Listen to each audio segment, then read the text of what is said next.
Round के बाद 6,956 vote से यशोदा देवी आगे चल रही हैं। आपको बता दें, गिरिडीह बाजार समिति में डुमरी विधानसभा उपचुनाव की वोटों की गिनती सुबह 8 बजे से ही जारी है। पहले राउंड की गिनती की शुरुआत पोस्टल बैलेट से की गई है, तो वहीं ईवीएम से भी पहले चरण की गिनती शुरू हो चुकी है। कुल 24 राउंड वोटों की गिनती चलेगी। इसके लिए कुल 18 टेबल बनाए गए हैं, जिसमें से एक टेबल पोस्टल बैलेट गिनती करेगी। तो देखिए, लगातार हम सुबह से ही आपको डुमरी विधानसभा सीट को लेकर अपडेट कर रहे हैं, लगातार हम जानकारी दे रहे हैं कशिश न्यूज पर। और आपको बता दें, एक बार फिर मद्य निषेध मंत्री झारखंड सरकार और जेएमएम प्रत्याशी बेबी देवी पीछे चल रही हैं।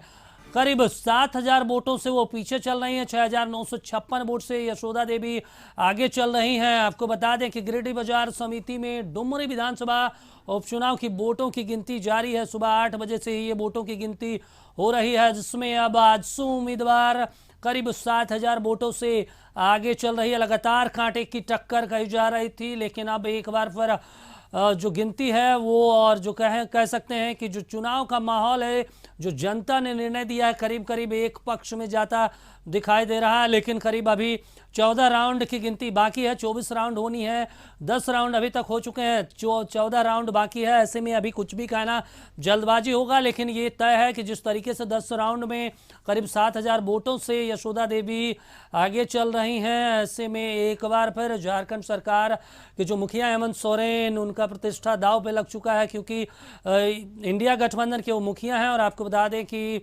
इंडिया गठबंधन की तरफ से बेबी देवी जेएमएम की तरफ से प्रत्याशी हैं। और इस पूरे मामले पर news coordinator Manoj ji live जुड़ गए हैं। मनोज जी, ये बताइए कि 10वें राउंड के बाद करीब 7,000 वोटों से आगे हो गई यशोदा देवी। क्या लग रहा है, बड़ा उलटफेर हो सकता है क्या? 10वें नहीं, अब 12वें राउंड का परिणाम आ गया है। और 12वें राउंड के परिणाम के बाद लगभग 7,000 वोट से जो यशोदा देवी हैं आजसू की, यानी एनडीए के उम्मीदवार, वो आ गए हैं। और जो बेबी देवी हैं, जो राज्य सरकार में मंत्री है, जेएमएम के उम्मीदवार है, वो पीछे है। जहाँ तक बड़े उलटफेर की बात है, तो अभी तक जो भी मतों की गिनती हुई है, जो चीजें सामने आई है, उससे यह स्पष्ट हो गया है कि जो पिछली बार जो 2019 के चुनाव में आजसू और 2019 के चुनाव में आजसू और बीजेपी ने जो अलग अलग लड़ा था और दोनों के बीच मतों का विभाजन हुआ था, इस बार साथ लड़ने से वो मत जो है वो संयुक्त रूप से मिलते हुए दिख रहे हैं। यानी कि दोनों का मत जो है एक साथ में एक प्रत्याशी को मिला है और वो जो है बढ़त के रूप में दिख रही है। दूसरी बात यह है कि जो पुराना इतिहास रहा है, उस इतिहास के मुताबिक अभी जो मतों की गिनती हुई है वो डुमरी ब्लॉक की हो रही है। अभी अगर हम पूरे इस डुमरी विधानसभा चुनाव की अगर हम बात करेंगे तो 3 ब्लॉक इस विधानसभा में पड़ते हैं। डुमरी है, चंद्रपुरा है और नावाडी है। तो अभी जो ईवीएम की जो गिनती हो रही है वो डुमरी की तरफ से शुरू हुई है। और जो डुमरी की तरफ से शुरू हुई है, तो यह जो है बताया जाता है कि ये एनडीए का गढ़ रहा है। इसके पहले भी जब भी चुनाव हुए हैं, यहाँ से एनडीए के प्रत्याशी ने बढ़त हासिल की है। लेकिन नावाडी और चंद्रपुरा जो इलाका है वो जेएमएम का गढ़ माना जाता है। तो असल में देखना तब होगा कि जब ये नावाडी और चंद्रपुरा की जो ईवीएम मशीनें खुलेंगी, तो उसमें से क्या कुछ निकल करके सामने आता है। तब तक कम से कम इतना जरूर कहा जा सकता है कि मतों का जो विभाजन था पिछले बार बीजेपी और आजसू के बीच, वो एक मत है। और वही वजह है कि लगभग 7,000 वोट से 12वें राउंड के बाद जो है यशोदा देवी आगे चल रही है। बेबी देवी जो मंत्री है वो पीछे चल रही है। अगर हम इस चुनाव की अगर हम बात करेंगे तो यह चुनाव काफी महत्वपूर्ण है। महत्वपूर्ण एक तरफ ये जो है दोनों गठबंधनों के लिए कहे तो प्रतिष्ठा का सीट बना हुआ है। ये एक तरफ जहां बेबी देवी जो है उन्हें मंत्री बनाया गया जगन्नाथ महतो के मृत्यु के उपरांत, उनकी पत्नी है ये। और सबसे बड़ी बात यह है कि इस क्षेत्र से जगन्नाथ महतो अभी 12वें राउंड के बाद की घोषणा हो रही है और 40,494 मत मिले हैं बेबी देवी को, 43,301 मत मिले हैं यशोदा देवी को। तो इस तरीके से आगे अभी लगभग फिर कम हो गई है, लगभग 3,000 वोट ऊपर नीचे का मसला हो चुका है।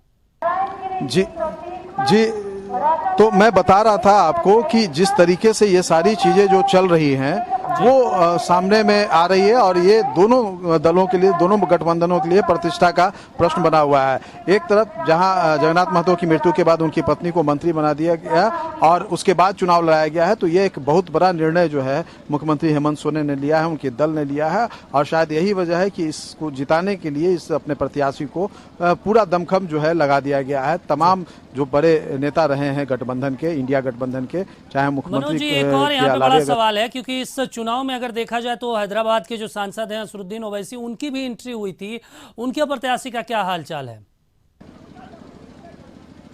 देखिए अभी उनके प्रत्याशी जो है पिछले बार के चुनाव की अगर हम बात करेंगे तो उन्हें काफ़ी अच्छा वोट जो है मिला था, लगभग 24,000 वोट आया था। लेकिन अभी तक अगर हम उनके वोटों की अगर हम बात करेंगे तो जो है उनके वोट जो है इस बार ज़्यादा नहीं है, हालांकि वो तीसरे नंबर पे हैं। लेकिन अगर हम उससे अलग हट करके अगर देखें तो नोटा का जो वोट है वो काफ़ी महत्वपूर्ण हो गया है। नोटा का वोट जो है लगभग 1625 मत जो है गिरे हैं, तो ये अपने आप में एक महत्वपूर्ण है। चूंकि अगर हम डुमरी विधानसभा की करेंगे तो इसके ज़्यादातर इलाके जो है वो नक्सल प्रभावित है, काफ़ी पिछड़े इलाके हैं और अगर वहाँ नोटा के वोट पड़ता है तो ये अपने आप में बहुत कुछ इशारा करता है कि इसका क्या मायने आगे निकल सकता है, पार्टियों के लिए भी, राजनीतिक दलों के लिए भी और प्रत्याशियों के लिए भी। अगर हम यहाँ देखेंगे तो कुल 6 प्रत्याशी यहाँ पे अपनी किस्मत आजमा रहे हैं और जैसा कि मैं बता रहा था कि दोनों के लिए यह जो सीट है यह प्रतिष्ठा का बना हुआ है। अगर इसमें जीत इंडिया गठबंधन की होती है, यानी बेबी देवी की होती है, तो 2024 के लिए जो इंडिया गठबंधन बना है, गठबंधन बनने के बाद यह पहला उपचुनाव है, तो एक तरह से कहा जाए उन्हें एक मोरल बूस्टअप मिलेगा और वो जो है 2024 के लिए जब भी जी मिला है।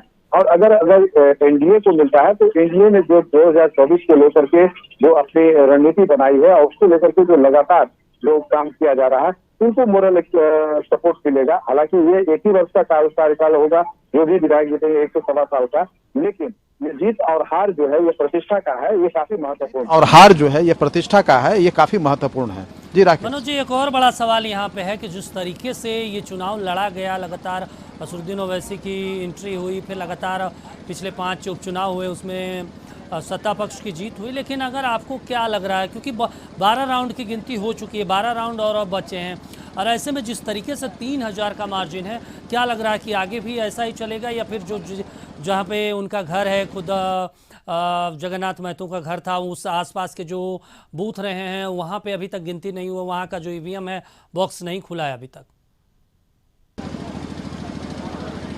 देखिए अगर हम बात करेंगे इस चुनाव में जो आप मतों की गिनती और उसके अंतर की बात अगर कर रहे हैं तो ये फ्लक्चुएट कर रहा है, आगे पीछे हो रहा है और बढ़ घट रहा है। कभी अगर हम पहले राउंड से अगर देखेंगे तो पहले राउंड में जसोदा देवी आगे थी, उसके बाद के 2 राउंड में बेबी देवी आगे हुई और उसके बाद फिर जसोदा देवी आगे है।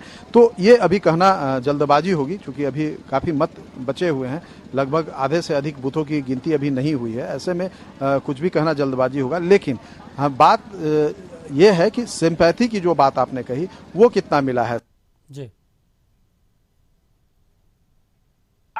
उनकी मृत्यु हुई कोरोना में की वजह से, काफी दिन तक वो बीमार रहे, जनता की सहानुभूति उनके साथ थी, लेकिन उनकी पत्नी को यहाँ पे प्रत्याशी बनाया गया और अब वो मैदान में है और इसी आधार पे इसी आधार पे वो वोट मांग रही है कि उनके काम के एवज में उनका आशीर्वाद, जनता का जो आशीर्वाद है वो उन्हें मिलेगा। दूसरी तरफ जो यशोदा देवी है, जो आजसू की उम्मीदवार है, वो भी पहले यहाँ किस्मत आजमा चुकी है, हालांकि जीती नहीं थी, लेकिन एक बार मुझे भी मौका मिले इस बात को लेकर के वो जा रही है। और सिंपैथी की बात है तो उनके पुत्र भी उनके साथ घूम रहे हैं और खुद यहाँ अगर हम बात करेंगे तो यूपीए के जो तमाम या इंडिया गठबंधन के जो तमाम नेता है वो जो सिंपैथी जिस तरीके से मांग रहे हैं उसका अपने मंच पे भी उल्लेख किया कि उनके बेटे को भी जो है कैंसर है और वो भी कह रहे हैं कि मेरे लिए यह चुनाव आखिरी है, आप एक बार मेरी माँ को जिता दीजिए, हम वोट मांगने आए हैं, अगली बार हम नहीं रहेंगे यहाँ पे। तो एक तरह से कहा जाए सिंपैथी की अगर बात करेंगे तो दोनों तरफ से सिंपैथी की वोट की मांग की गई है। जहां तक मुद्दों की अगर हम बात करेंगे तो जनता के मुद्दे जो है वो छूटते नजर आए हैं। अगर हम इस इलाके की बात करेंगे तो विकास विकास को लेकर के जो है मांग होती रही। चूंकि नक्सल प्रभावित क्षेत्र है, कई इलाके अभी भी जो है विकास के जो दूसरे जो क्षेत्र है उससे कदम ताल मिलाते हुए नहीं दिखते हैं। ऐसे में अगर कहे यहाँ अगर हम बात करेंगे तो पलायन यहाँ का बड़ा मुद्दा है। यहाँ से बड़ी संख्या में रोजी रोजगार के लिए लोग जो बाहर जाते हैं, ये मुद्दा है। इसके अलावा अगर हम कहेंगे तो पानी, बिजली और जो दूसरे जो मूलभूत सुविधाएं से जुड़े हुए जो मुद्दे होते हैं, वो मुद्दे जो है मनोज जी, एक और यहाँ पे बड़ा सवाल है कि लगातार इस सीट को लेकर हेमंत सोरेन भी जा रहे थे, उस क्षेत्र में दौरा कर रहे थे, और आखिरी दिन जब था प्रचार प्रसार का तो वो 14 किलोमीटर का रोड शो किया था। उसका कुछ इफेक्ट लग रहा है क्या इस बार जो मतगणना हो रही है, इस पर कुछ इफेक्ट लग रहा है जिन क्षेत्रों में किए हैं अभी तक?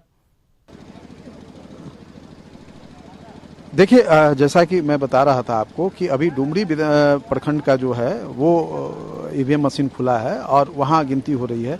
तो डुमरी से शुरू होकर के उनका नावाडी तक गया था, उनका रोड शो था मुख्यमंत्री का। वहीं अगर हम दूसरी तरफ अगर करेंगे तो रोड शो में पीछे आजसू के जो सुदेश महतो है वो भी पीछे नहीं रहे थे। भारी बारिश के बावजूद जो है एक दिन पहले चुनाव प्रचार खत्म होने के एक दिन पहले उन्होंने डुमरी में किया था, और जिस दिन आखिरी चुनाव प्रचार था उस दिन उन्होंने नावाडी में किया था। तो वो भी अलग अलग किए थे, और इन सारे चीज़ों का असर जो है थोड़ी देर में स्पष्ट हो जाएगा। जब नावाडी और चंद्रपुरा के जब ईवीएम मशीनें खुलेंगी तो ये देखना होगा कि वहाँ की जनता जो है किसके साथ खड़ी हुई है। जी चलिए, बिल्कुल जाहिर सी बात है कि ये चुनाव जो है वो कांटे की टक्कर है, लेकिन हमें अभी और भी इंतजार करना होगा। आप इस पूरे मामले पर नजर बनाए रखिए मनोज जी, हम आपसे आगे भी अपडेट लेते रहेंगे। फिलहाल आपका शुक्रिया। तो देखिए, मनोज जी जानकारी दे रहे थे कि कांटे की टक्कर है, अभी सुबह से गिनती हो रही है, 12 राउंड की गिनती हो चुकी है, लेकिन करीब 3000 का मार्जिन है। ऐसे में जब तक आखिरी राउंड की गिनती पूरी नहीं हो जाती, ऐसे में जो दोनों प्रत्याशी हैं उनकी दिल की धड़कनें हैं वो तेज रफ्तार में चलती ही रहेगी, और तब तक के लिए हम लोगों को भी नज़र रखने की ज़रूरत है कि क्या कुछ फैसला आता है और जनता ने क्या कुछ निर्णय दिया है।